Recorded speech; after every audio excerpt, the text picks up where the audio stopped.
자, 우리 하나님의 말씀 봅시다. 마태복음 3장 1절에서 6절입니다. 그때 세례 요한이 이르되 이르러 유대 광야에서 전파하여 말하되 그는 선지자 이사야를 통하여 말씀하신 자라. 일러스되 광야에서 외치는 자의 소리가 있어 이르되 너희는 주의 길을 준비하라, 그가 오실 길을 곧게 하라 하였느니라.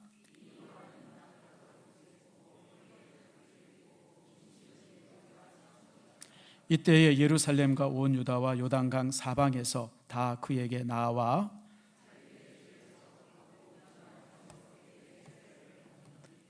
아멘. 기도하겠습니다. 하나님 감사합니다. 오늘 이 시간 참 이렇게 많은 좋은 일들 또 좋은 광고들 하게 하심을 감사합니다. 오늘 세례받은 다음에 하나님께서 축복하시고 오늘 또 주의 전에 우리 모여서 함께 예배하는 성도들 위해 하나님께서 하늘의 복으로 가득하게 해주시옵소서. 특별히 아버지 병상에 있는 성도 있습니다. 우리 김백수 집사님 하나님께서 축복해 주셔서 나아지게 하시고 깨끗하게 하시고 굳어진 것이 부드럽게 하시며 악한 것들 더러운 것들이 녹아지게 해 주시옵소서. 오늘 이 시간 말씀 듣습니다. 말씀이 우리에게 힘이 되게 하시고 말씀이 양약이 되어서 우리의 삶을 아름답게 치료하는 말씀 되게 해 주시옵소서. 감사드리고 예수님의 이름으로 기도드립니다. 아멘. 자, 우리 구호, 우리 전주에는 제가 까먹고 못했어요. 우리 구호 한번 외치시다. 샬롬. 잊어버린 사람들이 있어요. 이 머리가 참. 다시 한번 샬롬. 예, 샬롬의 부. 샬롬은요 우리나라 말로 말하면 아주 그냥 안녕입니다. 안녕. 샬롬은 평화입니다. 유대인들은 만날 때 샬롬, 헤어질 때 샬롬. 구원받은 우리의 삶이 샬롬입니다. 그래서 샬롬, 우리 고등학교 때 배운 그 이제 유대인들이 헤어질 때 부른 노래라 그러면서 그때 고등학교 때 유대인 노래 하나 배운 게 있어요. 샬롬 샤베롬. 여러분 기억나십니까? 고등학교 때 음악 시간에 있었던. 저는 기억 안 나세요? 안 가르쳤어요? 그 이상한 학교네. 우리 고등학교 때 그 샬롬 샤베롬 그래가지고 안녕 그대여 뭐 이런 노래인데 그때 이 샬롬이라고 하는 것이 바로 그거. 우리 신앙의 삶이, 믿음의 삶이 샬롬의 삶입니다. 여러분 그것들 아름답게 이루길 바랍니다. 자, 우리 옆 사람과 한번 인사합시다. 샬롬이 있기를 바랍니다. 샬롬의 축복이 있기를 바랍니다. 인사하기 바랍니다. 자, 지난 목요일 날 이제 선교사님들이 왔다 가셨어요. 그 저녁에 이제 TV 뉴스를 잠깐 보는데 뉴스가 하나 떴더라고요. 뭐냐면 한국에서 한국 사람이 노벨 문학상을 받았다. 여러분 다 놀랬죠? 거짓말이라고 생각했던 사람 손 들어보세요. 에이 공갈이지. 여러분들 그냥 요즘에 거짓말들 많이 해가지고 사실 저는요 거짓말일 줄 알았어요. 왜냐하면 문학상에 대한 얘기가 매스컴에 한 번도 예전 같으면요 노벨상 시즌이 되어지면 우리나라가 무슨 뭐 이렇게 상 받을 만한 사람이 있느냐 없느냐 그래가지고 신문에서 호들갑을 많이 떨었어요. 그렇죠, 여러분들? 그래서 무슨 뭐 사실 무슨 뭐 이렇게 그 무슨 뭐 우리나라 기초과학에 뭐 또 경제학에 또 아니면 무슨 문학에 또 평화에 이런 상 받을 사람이 있느냐 뭐 그런 얘기를 많이 했는데 올해는 사실 그런 얘기가 거의 없었어요. 노벨상 누가 받았다는 얘기만 있었지 그런 얘기 없었습니다. 그리고 사실은 예전에는 우리나라 노벨상에 제일 가까운 부분이 이제 문학상인데 아마 받게 되었지만 이런 사람이 받을 것이다. 그래서 거론된 사람들이 있어요. 여러분들 누굽니까? 김훈이라든지 황석영 씨라든지 고은이라든지 이런 원로 작가들 뭐 지금 70, 80 되신 분들 그런 분들 얘기들이 참 많이 오갔는데 갑자기 노벨 문학상을 받았다고 딱 뜨더니 이름이 한강이에요. 그래서 나는 한강이라서 책 제목이 한강인 줄 알았어요. 근데 이제 보니까 이제 이름이 한강이더라고요. 그리고 이제 그분이 쓴 책 얘기가 이렇게 쭉 나오는데 그 아는 책이 한 권이 있더라고요. 그 이제 초식주의자. 그거는 이제 초식이 아니라 채식주의자. 그 책은 내가 옛날에 누구한테 소개를 받았는데 제가 나이가 드니까요 소설이 안 읽혀져요. 그 이상하죠? 제가 30대, 40대, 20대 이때는 소설을 참 많이 읽었습니다. 그래서 그 당시 우리 때는 이제 사실 이렇게 인쇄된 소설들이 그렇게 많지 않았어요. 그래도 불구하고 참 찾아서 그때는 이제 소설을 참 많이 읽었는데 이상하게 이제 50 넘어서부터는 소설이 안 읽혀지더라고요. 그래서 소개는 제가 받았지만 한 10여 년 전에 그 책을 소개를 받았는데 읽지는 않고 그런 책이 있구나, 그런 작가가 있구나 정도만 생각했는데 노벨 문학상을 탄 거예요. 제가 너무 놀랬고 아마 우리 국민들 전체가 놀랐어요. 이제 그러다 보니까 이제 이런 여러 얘기들이 많더라고요. 뭐 책에 뭐 이렇게 전개 방법이 좀 어떻다 저떻다 뭐 이런저런 얘기, 부정적으로 얘기하는 사람들 이런저런 얘기 있는데 그거 다 씨알도 없는 얘기고요. 잘한 일은 축하만 해주면 됩니다. 여러분 우리나라에서 노벨 문학상을 받았다는 게 여러분 국가적 경사인데 거기에 뭘 토론다라는 하여간 그런 사람들 참 싫어요. 따라합니다. 축하할 건 축하하고 축하할 거 축하하면 돼요. 나랑 안 맞는다고 가지고 시비하고 어쩌고저쩌고. 나는 왜 인생을 그렇게 사는지 모르겠어요. 그렇게 살지 맙시다. 그리고 여러분들 내 주변의 사람들이 나랑 똑같으면 인생이 얼마나 재미가 없어요. 만약 여기 모여있는 사람들이 한 200명 모여있는데 여러분 모두가 다 정병갑이랑 똑같다 그러면 제가 설교를 할 필요가 있어요 없어요? 똑같은데 무슨 설교를 해요 여러분들. 다르니까 설교하는 거죠.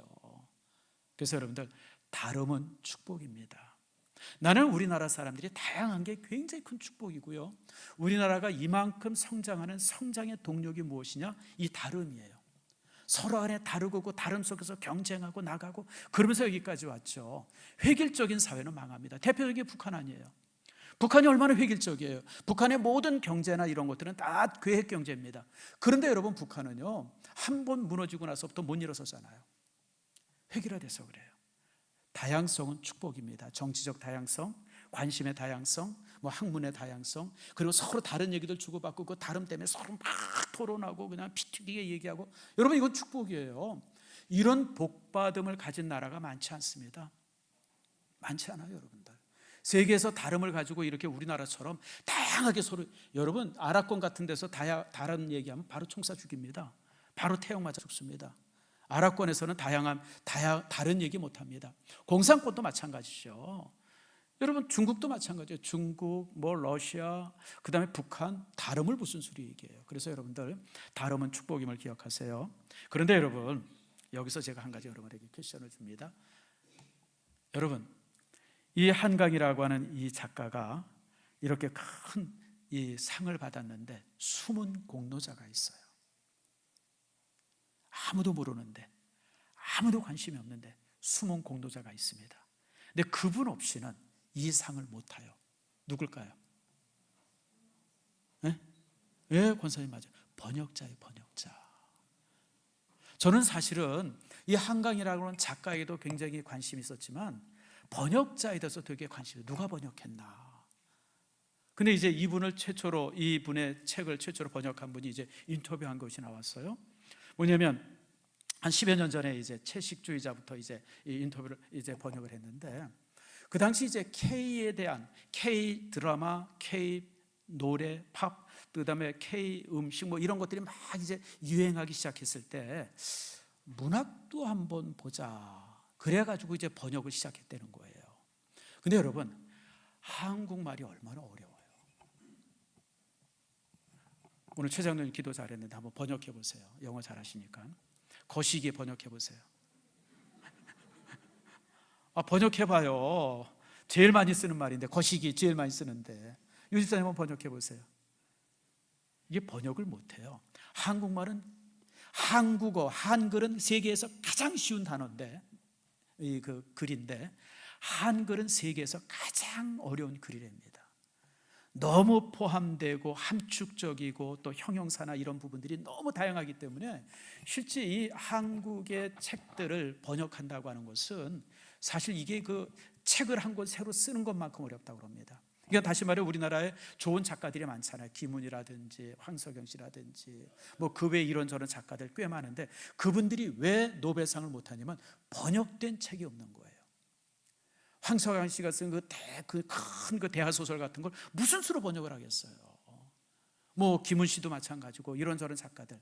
근데 참 이 한강이라고 하는 분은 우선 책의 크기도 책도 그렇게 두껍지도 않고 그런 가운데서 시대적인 여러 가지 아픔이나 이런 부분들을 잘 썼고 그걸 이제 프랑스의 그 번역가들이 정말 기가 막히게 번역을 했고 그것이 이제 세계인들이 읽혀지기 시작했고 그러면서 이제 이번에 노벨 문학상을 타게 된 겁니다. 여러분 모든 영웅들 옆에는 이런 조연들이 있습니다. 제가 한번 여러분들에게 말씀드렸어요. 한 7년 된 것 같아요. 총룡 영화제에서 상을 탄 사람, 나무주연상을 탄 사람에게 대상이죠. 이제 인터뷰를 이제 거기서 인터뷰하는 걸 제가 들었어요. 보통 인터뷰하면 뭐라고 인터뷰합니까? 예, 감독님께 영광을 드립니다. 뭐 다들 이런 인터뷰가 대부분 아부식이잖아요.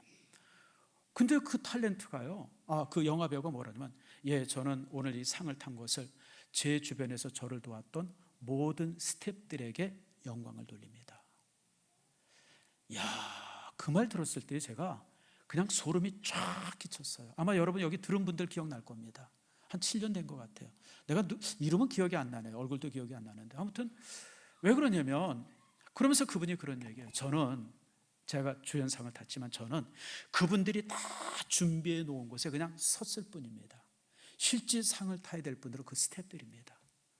조명 들고 그 다음에 이제 촬영하고 또 옆에서 무슨 뭐 엑스트라하고 그런 수많은 사람 때문에 내가 상을 탄 겁니다. 진짜 그분들이 상을 타야 됩니다. 근데 그 말이 참 너무 맞아요, 여러분. 저도 마찬가지예요. 제가 오늘 이렇게 여러분 앞에 설교하지만 제가 이렇게 설교하기까지 제가 잘난 게 아니죠. 여러분, 저를 돕는 교육자들이 있어요. 우리 당회원들이 있어요. 또 이제 찬양대도 있어요. 이런 모든 것이 어울려지면서 제가 여러분들 앞에 설 수 있는 거예요. 그러니까 영웅 옆에는 영웅과 못지않는 숨겨진 영웅들이 있다고 하는 사실을 항상 기억하세요. 이수신 장군도 마찬가지잖아요. 임진왜란때 굉장히 큰 영웅이었지만요, 이수신 장군 옆에 얼마나 훌륭한 군인들이 많았습니까? 그들이 이수신 장군을 만든 거예요. 호롤단신으로 무슨 창칼 들고 여러분 혼자 배 타고 나간 거 아니에요. 그분과 똑같이 목숨을 걸기 위해서 나갔던 그 보이지 않는 조연들, 그러나 진정한 영웅들이 있었기에 그런 큰 일들을 한 것이죠. 성경에도 그런 사람들이 얼마나 많습니까? 여러분, 모세 같은 사람들, 모세가 사역할 때 그 옆에 보이지 않는 조연들이 얼마나 많았습니까? 여호수아 있었죠, 갈렙 있었죠, 아론 있었죠, 훌 있었죠. 수많은 사람들이 주변에서 도왔기에 모세라고 하는 걸출한 영웅들이 세워질 수 있었던 거예요. 여러분, 또 다윗도 마찬가지죠. 다윗도 우리가 보면 참 영웅 중에 영웅이라고 보지만 다윗에게 있어서는 전쟁에서는 요압, 또 이제 어떤 그 신앙에 있어서는 여러분 또 이제 또 뭐 여러 선지자들, 뭐 이런 여러 사람들이 주변에 어울려져 있기 때문에 사실 다윗과 같은 영웅이 만들어진 거예요. 그래서 여러분들, 우리가 이 어떤 영웅을 보면 그 사람만 보지 말고 그 주변에 그를 도왔던 수많은 사람들을 기억해야 돼요. 오늘 예수님의 사역도 마찬가지입니다. 복음서가 보면 예수님께서 짠 하고 나타나셔서 큰 사역을 하셨는데, 실제로 여러분 주님의 사역되기 위한 조연들이 꽤 많았어요. 그 중에 제일 첫 번째 조연이 누구냐면 오늘 본문에 나오는 세례 요한입니다. 자, 우리 1절 말씀 한번 볼까요? 3장 1절 같이 한번 읽읍시다. 시작. 그때에 세례 요한이 이르러 유다 강야에서 전파하여 말하되. 세례 요한이라고 하는 사람. 왜 세례 요한이라 그랬나? 이게요, 이름이 재밌어요. 우리 한국 사람들은 이름이 다양하죠. 근데 여러분, 유럽인들이나 서구권에 있는 사람들은 이름이 굉장히 몇 개 안 돼요. 성은 다양한데 이름은 아주 몇 개 안 됩니다. 그래서 여러분들 보통 애를 낳으면 얘 이름을 뭘로 할까? 야, 할아버지 이름을 갖다 쓰자. 이런 데가 되게 많습니다. 또 아버지 이름이랑 똑같이 해요. 그래서 뭐라 그럽니까? 1세 2세 그러죠. 주니어, 무슨 누구 주니어라고 그러는 거 뭐라고 그러는 거예요? 아버지랑 이름이 똑같다는 겁니다.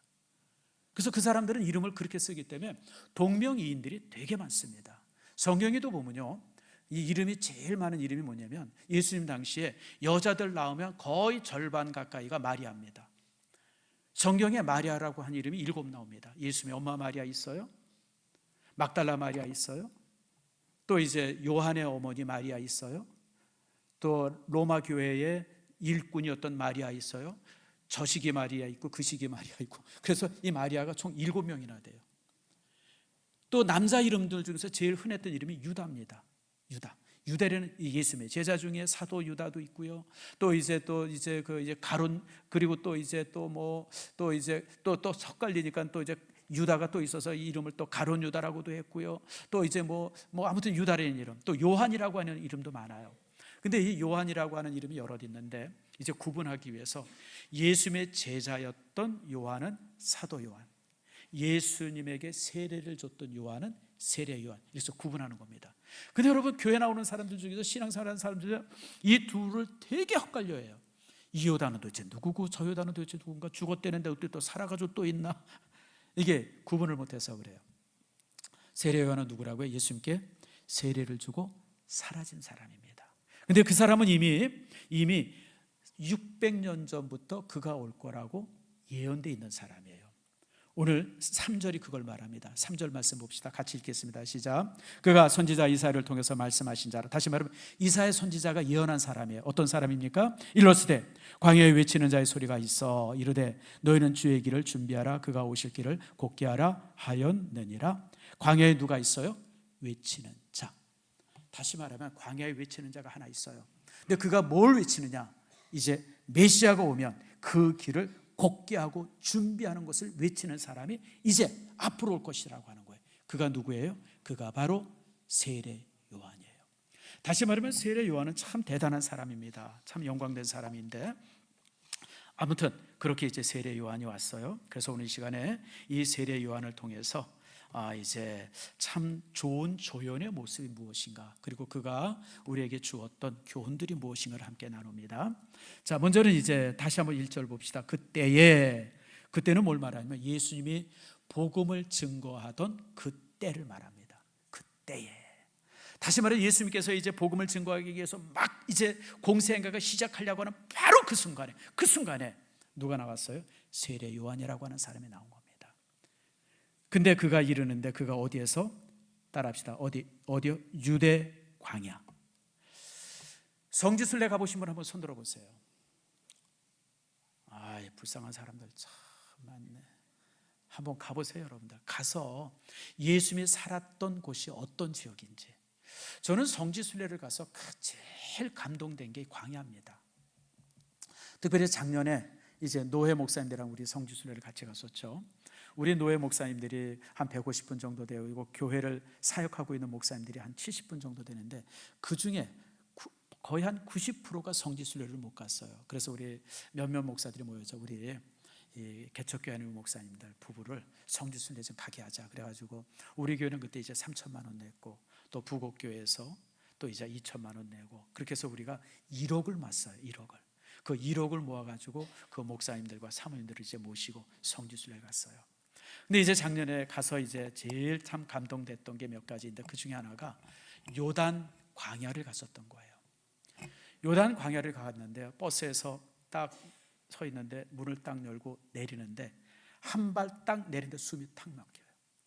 영상 50도예요. 상상이 가요, 여러분들?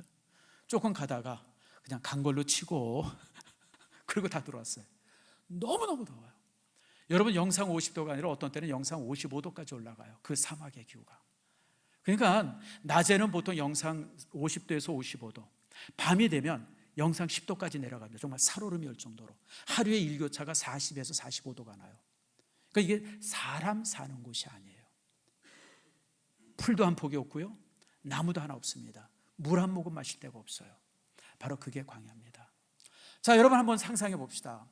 여러분 뭔가 큰 광고를 하려면, 큰 광고, 뭔가 중요한 광고를 하려면 어디로 가야 돼요?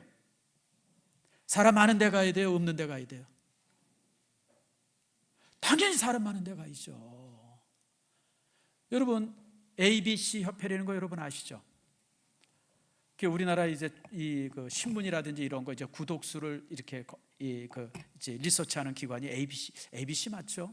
제가 그 회사 다니는 분을 예전에 한번 알았어요. 그래서 제가 물어봤어요. 아니 그걸 뭘 그런 걸 알려고 그렇게 뭐 회사까지 차리고 그 난리냐고 그랬더니, 목사님 모르는 소리 하지 마세요. 이게 굉장히 중요해요. 왜 중요하냐면 구독률이 많은 신문과 그렇지 않은 신문들을 정확히 이렇게 통계를 내야 그게 뭐에 필요해요? 뭐에 필요해요? 광고에 필요하다는 거예요. 만약에 어떤 광고를 하나 내는데 구독자가 많은 데는 100만 원을 내면 구독자가 적은 데는 50만 원 낸다는 거예요. 왜냐하면 그게 그 구독자가 이제 그 사람의 명수기 때문에 그래요. 다시 말하면 요한 세례 요한이 예수님이 오신다, 메시아가 오실 것이라고 하는 것을 광고해야 되고 그것을 선전해야 된다. 그러면 어디로 가야 돼요?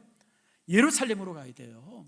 그리고 사거리 사람들이 하루에 수만 명이 오가는 그곳에 가서 얘기해야 돼요. 여러분, 예수님이 오십니다, 메시아가 오십니다라고 거기서 외쳐야 돼요. 근데 지금 어디로 가 있어요?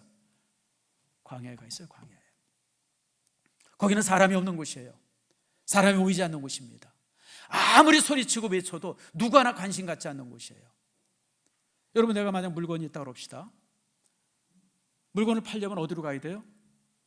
사거리로 가야 돼요, 여러분들. 아니면 남대문 시장에 가서 뭐 쌓여 해야 물건이 팔리는 거예요. 저 정발산 꼭대기 올라가 가지고 말입니다. 아니면 고봉산 꼭대기 올라가 가지고 아무리 내가 싸다고 외친들 누가 관심을 갖겠어요, 여러분들. 근데 지금 여러분, 요한은 광야로 갔어요. 근데 여러분 아세요? 광야가 우리의 신앙의 고향입니다. 기독교는요, 교회는 도시의 종교가 아니에요. 머무는 종교가 아닙니다. 기독교는 움직이는 종교고요, 거친 곳이 우리 신앙의 고향입니다. 여러분, 하나님께서 출애굽한 백성들, 약 200만이나 되는 백성들을 어디서 훈련을 시킵니까? 여러분, 요단 광야에서 훈련시킵니다. 그 광야에서 40년을 훈련시켜서 노예가 하나님의 사람이 됩니다. 여러분, 우리의 신앙의 고향은 도시가 아니고 광야입니다. 거친 곳입니다. 예수님도 마찬가지예요. 오늘 요한도 광야에서 복음을 시작했지만 예수님도 동일하게 광야에서 그 삶이 시작이 됩니다. 자, 요한 마태복음 4장 1절 말씀 봅시다. 같이 한번 읽겠습니다. 시작. 그때 예수께서 성령에 이끌려 마귀에게 시험을 받으러 어디로 갔어요? 광야로 가서. 예수님의 사역의 시작도 광야입니다. 광야에서 그 40일간 금식 기도했고, 그곳에서 이제 예수님께서 시험을 받으시고, 또 그곳에서 예수님께서 비로소 하나님의 나라를 전파하기 시작합니다. 그게 이 4장 17절에 있는 말씀입니다. 이때부터 예수께서 비로소 전파하여 이르시되, 이 장소가 어디예요? 그게 바로 광야입니다. 그래서 여러분들, 우리의 신앙은 광야가 우리의 신앙의 고향임을 기억하세요. 자, 그러면 이제 우리가 여기서 질문할 수 있어요. 아니 왜 그렇게 어려운 데서 신앙생활을 시작하게 하나?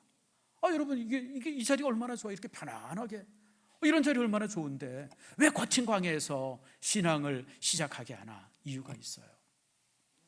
기독교 신앙은 그 좌소가 머리에 있지 않습니다. 잘 기억하세요. 뭘 배우고 공부하고 학습하고, 그게 기독교 신앙이 아니에요. 기독교 신앙의 중심은 가슴에 있습니다. 따라합시다. 하나님을 만나고 대화하고 영접하고 교제하고, 이게 실제 삶 속에서 이루어질 수 있는 장소가 광야이기 때문에 그래요. 광야라고 하는 곳에 가면 아무도 없으면 거기서 저는 옛날에 무슨 생각을 했냐면, 항상 제가 광야에 대해서 관심이 많았어요. 왜냐면 이게 우리 신앙의 중심이기 때문에. 그래서 광야를 직접 가보기를 원했고, 가서 또 이렇게 걸어도 다녀보고, 뭐 몇 시간씩 제가 이제 시간도 내보고 그랬어요. 그래서 제가 그런 생각을 해봤어요. 왜 선지자들은 광야로 가려고 그랬을까? 엘리야가 그랬잖아요. 엘리야가 참 이렇게 갈멜산에서 바알과 아세라의 이 선지자들을 850명을 도륙을 내고 비도 오게 하고 큰 일을 하다가 이세벨을 죽인다고 한다 그러니까 그게 낙심하고 절망하더니 어디로 가요? 광야로 가잖아요. 그래서 제가 아니 왜 광야로 갔을까? 거기 가면 기도할 수 있고 아무도 없으니까 그냥 깊은 묵상할 수 있고, 그래서 그런가 보다, 나는 그렇게 생각을 했어요. 근데 그게 아니에요, 여러분들. 이스라엘 백성들이 광야로 간 것은 기도를 깊게 하려고 광야 간 게 아니에요. 큰 묵상하려고 광야로 간 게 아니야. 하나님을 경험하기 위해서 광야로 간 거예요. 그곳에서 여러분, 낮에 그 뙤약볕 50도가 넘는 그 뙤약볕 밑에서 하나님께서 구름 기둥으로 그들을 보호해 주는 것을 몸으로 체험을 해요. 밤이 되면 영상 10도까지 내려가지고 그냥 벌벌 떨리고 얼어 죽을 것 같아요. 여러분, 얼어 죽는 게 무슨 얼어서 죽는 게 아니에요. 얼어 죽는 건 저체온증이 되면 얼어 죽는 겁니다. 우리가 가지고 있는 지금 이제 이 온도보다 한 10도 정도 내려오면 저체온증이 돼서 얼어 죽잖아요. 바로 그런 순간에 하나님께서 불기둥으로 그들을 보호해줘요. 그 광야에서 먹을 것이 없을 때 하나님께서는 만나를 통해서 우리에게 먹을 것을 주시고, 또 이제 그곳에서 우리가 매출하기를 통해서 주시고, 또 목마르면 바위에서 샘이 터져가지고 물 먹게 하시고, 이런 것을 매 순간 체험하는 거예요. 하나님의 살아계심을 체험하고, 하나님이 나를 사랑한다고 하는 사실을 체험하고, 하나님이 우리와 함께한다고 하는 걸 체험하고, 이런 삶을 체험하는 거예요. 그래서 하나님께서는 백성들을 광야로 보낸 겁니다. 사랑하는 성도 여러분, 우리가 광야적인 삶을 살 때 두려워하지 마세요. 우리가 생활이 광야일 때가 있어요. 힘들고 어려울 때 있어요. 여러분, 솔직히 저도 그럴 때 많았었어요. 예전에 20대 때 아주 저는 진짜 내 삶은 광야가 아니라 그냥 벼랑 끝이었어요. 벼랑 끝. 벼랑 끝. 하찮은 순간에 떨어지면 죽을 것 같은 살얼음판 같은. 근데 여러분, 그때 누구를 만나요? 그때 하나님을 만나게 되더라고요. 내가 편안할 때, 좋을 때, 뭐 이런 것저런 있을 때는 잘 몰랐어요. 그냥 하나님의 계시되면 그렇대. 천지 창조대. 그렇대네. 예수님 무리 이렇게 그렇대. 뭐 목사님 그렇게 설교하시대. 저는 항상 그랬어요. 그러다가 정말 힘들고 어려우니까, 정말 삶이 절실해지니까 기도하게 되고, 그 기도를 통해서 하나님을 경험하는 거예요. 여러분, 왜 인생의 광야가 필요한가? 그래서 필요한 거예요.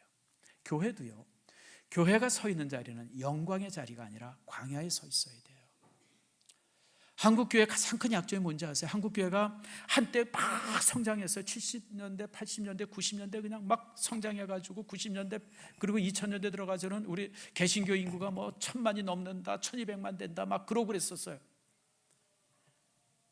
그때는 영광의 자리예요. 한국교회가 가장 흥황할 때였었어요. 근데 여러분, 우리가 거기 머물러 버렸어요. 그렇게 되어지니까 교회마다 관심 쓴 게 뭐예요? 초대형 교회 만드는 데 관심이 있었어요.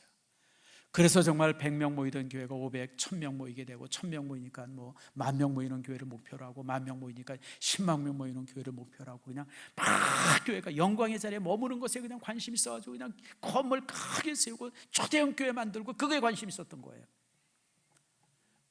그러다 보니까 어느 순간 그 영광의 자리에 영광이 걷어지기 시작했고, 지금의 현실이 되어진 거예요. 유럽의 교회가 그랬습니다. 유럽의 교회는 중세시대 때는 전 유럽인들이 크리스찬이었었어요. 그러니까 교회 관심은 그냥 건물이에요, 건물. 제가 예전에 한번 독일의 쾰른에 가서 쾰른 대성당을 봤어요. 아마 가서 보시면 알 거예요. 쾰른 대성당 앞에서 카메라로 사진을 찍으려고 그러니까 이 각도가 안 나와요. 너무 커가지고. 그래서 제가 그때 얼마나 놀랐는지. 근데 더 놀란 건 거길 들어가니까 입장권을 사래요. 아니, 내가 목사인데 교회 입장권 사가지고 들어가면 되겠어요, 안 되겠어요? 근데 물어봅시다. 자, 우리 노 권사님, 내가 목사인데 교회 들어갈 때 내가 그냥 들어가야 돼요? 입장권 사가지고 들어가야 돼요? 이게 얼마나 쪽팔리는 현상이에요. 지금 유럽의 대부분의 교회가 들어가려면 입장권 사야 돼요. 입장권을 안 세면 수리비를 사야 돼요. 그러니까 얘네들이 또 머리가 좋아. 입장권 산다고 뭐라 그러니까, 그래서 또 옆에 모금함을 하나 만들어가지고 이 교회 수리해야 되니까 수리비를 내세요. 그리고 수리비를 팔아요. 아니, 그거나 우리나라 절이 그렇잖아요. 제가 예전에 한번 통도사를 한번 갔어요. 뭐 지나가다 거기 간 거 여러분 오해하지 마세요. 혹시 목사님 중대려고 가셨나? 그건 아니고, 그 앞에 가는데 거기서 막 싸움이 난 거예요, 입구에서. 보니까 불자한 사람이 통도사를 들어가는데 입장권을 내라고 그러는 거예요. 그러니까 내가 이 통도사, 내가 불자인데 무슨 입장권 내야 됐더니, 여기는 방침이 들어오는 사람들은 다 입장권 사야 된다고. 그때 제가 고등학교 때니까 그러고 막 싸우는 걸 제가 봤어요. 죽은 절이죠. 세상에 어떤 절이 입장권 사서 들어가는 절이 있어요. 그 절은 죽은 절입니다. 이미 종교는 끝난 종교입니다. 교회도 마찬가지. 그래서 유럽의 교회가 황폐화된 거예요. 입장권 사고 들어가니까. 그게 무슨 교회입니까? 그건 교회 아니죠. 여러분, 박물관이죠. 다시 말하면 여러분들 참 그랬었어요. 근데 한국 교회가 80년대 90년대 그랬어요. 여러분, 예수님께서 제자들과 함께 변화산에 올라가셨잖아요. 예수님이 변화됐어요. 그리고 모세와 엘리야와 막 영광의 모습으로 변화되면서 대화를 하는 거예요. 그것을 바라봤던 이 베드로는요, 기절할 만큼 놀랐습니다. 그러니까 거기서 그냥 얼떨결에 베드로가 뭐랍니까? 주님, 여기에 천막 셋을 지읍시다. 하나는 주님을 위해서, 하나는 모세를 위해서, 그리고 하나는 엘리야를 위해서 천막을 짓고 우리 여기 머뭅시다. 그러니까 베드로는 그 자리가 너무 영광스러우니까 영광의 자리에 머물고 싶어 했던 거예요. 근데 예수님께서 대답도 안 하고 산에서 내려오시죠. 산 밑에 뭐가 있었어요? 귀신 들린 여자애가 있었어요. 그게 교회가 있어야 될 자리예요. 여러분, 우리 일산신성교회가 정말 살아있는 교회가 되려고 그러고, 우리가 정말 이 시대에 주님께서 원하시는 교회가 되려고 그러면 영광의 자리에 머무는 교회가 되면 안 돼요. 우리가 정말 광야같이 힘들고 어려운 곳을 향해서 우리가 가야 돼요. 그곳에는 죽은 자가 있고 병든 자가 있고 아픈 자가 있는 곳이에요. 그저 우아하게 일주일에 한 번씩 주의 교회 나와서 정말 멋있게 예배드리고 찬양 듣고 설교 듣고 그렇게 돌아가는 그런 성도가 아니라 한 주간 내내 죽어가는 자를 향해서 다가가고, 죽은 자를 향해서 다가가고, 병든 자를 향해서 다가가고, 아픈 자를 향해서 달려가고, 그것이 교회의 본질이 되어야 돼요. 그런 교회는 살아있는 교회고요, 그런 교회가 산 교회가 됩니다. 대한민국 교회가 한때 영광에 취해 있다가 이제 정신을 바짝 차리기 시작했어요. 이게 우리의 자리가 아닌데. 그러면서 이제 우리가 요즘에 이제 새로운 모습을 갖죠. 사랑하는 성도 여러분, 교회의 자리는 여러분 도시가 아니고 세련됨이 아니에요. 교회 자리는 곧 이 광야가 되어야 되고 성도들은 거칠어야 됩니다. 자, 본문의 말씀 보세요. 자, 여러분, 요한이 어떤 사람입니까? 4절에. 자, 이 요한은, 복음을 전하는 요한의 모습을 지금 말하고 있어요. 자, 낙타 털옷을 입고 허리에 가죽띠를 띠고 음식은 메뚜기와 석청이었더라. 어떤 사람이 이 말을 딱 읽더니, 목사님, 요한이 되게 고급스럽게 살았네. 가죽옷 입었대요. 가죽 잠바가 얼마나 비쌉니까? 그 다음에 메뚜기 먹었대. 요즘에 저기 경양식집에, 술집에 가면 메뚜기 한 살에 얼만데요. 그리고 석청 먹었대. 그 비싼 석청 먹었대. 이게 아니에요, 여러분들. 낙타 털옷을 입었다고 하는 것은 가장 거친 옷감이에요. 낙타 털옷은요, 우리 머리카락처럼 거칩니다. 양털옷은요, 모지옷이에요. 그건 되게 비싼 옷이죠. 근데 여러분, 낙타 털옷은요, 굉장히 우리나라 삼배옷 같아요. 그런 옷을 입었어요. 허리는 가죽으로 된 띠를 입고. 먹을 게 없어가지고 빵을 먹을 수가 없고 그러니까 날아다니는 메뚜기 잡아서 먹었다는 거예요. 그리고 이제 이 석청들, 그 당시 광야에 꿀들이 있어요. 그거 먹고. 그렇게, 다시 말하면 요한은 야인이 아니라 광인이었었어요. 무슨 말인지 아시죠? 야인 정도의 삶이 아니라 광인과 같은 삶이었었어요. 기독교인들이 그런 사람이 돼야 돼요. 기독교인들이 쫙하게 이런 사람이 아니라 다이나믹하게 움직이고 정말 미쳐가지고 다니는 사람이 돼. 복음에 미쳐야 되고 진실에 미쳐야 되고 진리에 미친 사람이 기독교인이 되지. 세련되고 넥타이 매고 깔끔하게 하고 다니고. 여러분, 이거는 내가 볼 때 아니에요. 우리는 광인이 돼야 돼요. 복음에 미쳐야 되고 말씀에 미쳐야 돼요. 그리스도에게 미쳐야 돼요. 그런 모습이 되어질 때 우리는 그리스도인이라고 말할 수 있어야 돼요. 사랑에 미쳐야 되고요. 그래야 돼요, 여러분들. 그게 우리입니다. 자, 그래서 오늘 요한이 그 전파했던 말이 뭐냐면, 따라합시다. 회개하라. 회개하라. 이걸 얘기했어요. 회개하라. 회개하라는 말이 뭡니까? 여러분, 회개하라고 하는 것은 방향을 바꾸려는 거예요. 방향을 바꿔라. 지금까지 너희들이 살았던 삶의 방향을 바꿔서 하나님을 향하려는 거예요. 자, 여기 중요한 게 있어요. 자, 여러분 7절 말씀 보세요. 그들이 요한에게 온 사람이 누구냐? 바리새인과 사두개인입니다. 바리새인은 뭐냐면 그 당시 정치인들입니다. 바리새인은 그 당시 종교인들이고요, 사두개인은 그 당시 정치인들입니다. 다시 말하면 유력자들이 모였어요. 국회의원 이런 사람들이 모인 겁니다. 목사들 이런 사람들이 모인 거예요. 근데 그들을 향해서 요한이 뭐라고 그러는지 아세요? 따라합시다. 독사의 자식들아. 이게 얼마나 무서운 말이에요. 우리로 말하면 욕 중에 욕입니다. 여러분이 알고 있는 제일 독한 욕 한번 머리에 떠올려 보세요. 여러분이 알고 있는 제일 독한 욕, 이게 바로 그 욕이에요. 지금 그들을 향해서 그냥 어마어마한 쌍욕을 던지는 겁니다. 이런 이 썩어 죽을 놈들, 니들 때문이야. 니들 때문. 니들이 지금까지 하나님을 위해서 일해본 적 있어? 네 영광을 위해서 일했고, 네 자리를 위해서 있고, 네 명예를 위해서 일했지. 너희들이 하나님을 위해서 이런 거 맞아? 이 독사의 자식들아, 회개하라. 저는 사실 이 말씀을 읽을 때 제가 항상 뜨끔해요. 이게 혹시 내게 주신 말씀이 아닌가. 사랑하는 성도 여러분 지금까지 어떻게 살아왔어요? 정말 여러분의 삶의 방향이 하나님을 향해서 바르게 방향이 맞춰져 있습니까? 아니면 자신의 명예 때문에, 자신의 이름 때문에, 자신의 어떤 그 욕심 때문에 그런 거 정신을 살다가 주일날만 와서 이렇게 서 있는, 혹시 그런 여러분들의 모습이 아니었는가 스스로 살필 수 있어야 돼요. 남의 얘기 아니라 나에 대한 얘기입니다. 제가 자주 여러분에게 말씀드려요. 여러분, 우리 인생의 문제는 열정이 아니라 방향의 문제입니다. 대한민국 사람들은 열정은 세계 최고입니다. 여러분, 우리가 잘 알죠?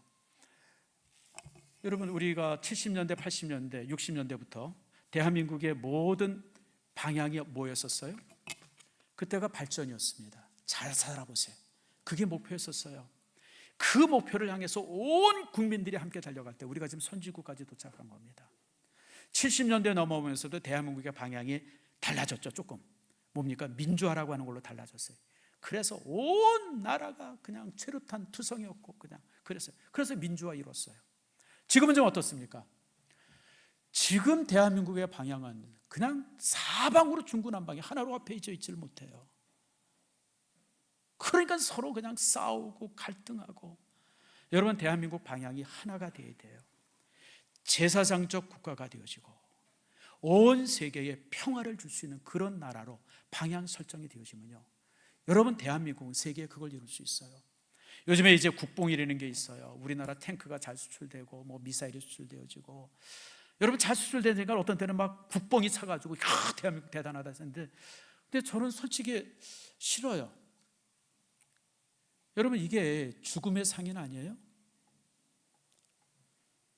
우리가 팔고 있는 수많은 미사일들, 우리나라가 팔고 있는 수많은 비행기들, 대포들, 탱크들, 이거 무기예요. 여러분들, 사람 죽이는 거예요.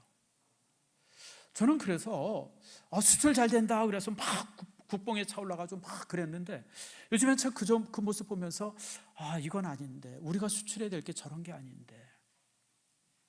여러분, 우리 교회가 기도하기 시작합시다. 무기를 파는 나라가 아니라 우리가 평화를 파는 나라가 되어야 돼요. 안전을 파는 나라가 되어야 되고, 세계를 정말 복되게 하는 그런 복음을 파는 나라가 우리 대한민국이 되어야 합니다. 그럴 때 우리는 제사장적 국가가 되어지는 거예요. 사랑하는 성도 여러분, 이를 위해서 우리가 기도해야 돼요.